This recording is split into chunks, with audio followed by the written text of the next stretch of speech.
I have been passionate about intergenerational work my whole life, really, and more specifically about using the arts as a bridge across generations.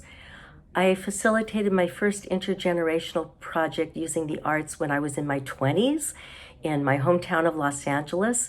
I directed an intergenerational community mural project where I recruited high school students and older adults from art classes in the neighborhood, and they worked together over a year in researching, designing, and painting a mural on the history of the community. And it was an amazing experience.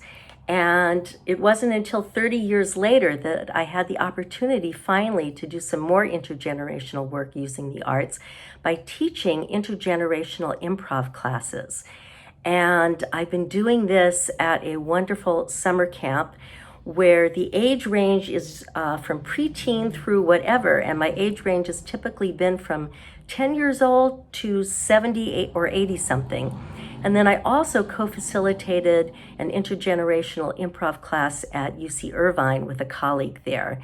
And it was amazing. We did research, we showed tangible results. Half of the participants were college students in their 20s, and the other half were older adults from the community over the age of 50.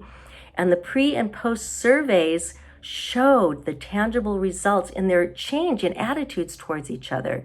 And they also did a final performance together. And lately, I've been teaching various improv classes in the community, now online because of COVID and the pandemic, through Zoom, and to all ages. And I'm working with several collaborative partners, several nonprofit organizations, and with co-facilitator partners, because I think the best way to do an intergenerational workshop is to have co-facilitators from different generations. That's what I did at UC Irvine with my 40-something colleague. I'm almost 65 now. My birthday's coming up. And the other workshops that I'm planning with collaborative partners are all with millennials as co-facilitators. And in some cases, as facilitators, we differ not only on generation, but on race and ethnicity and religion and several factors. Because the idea is if we as facilitators show some diversity, it will be easier to recruit people from the community to take these classes. And our target is really bringing together millennials and boomers, because these two groups have had some friction lately. And that's why I want to have a boomer and millennial facilitator. So I'm really excited.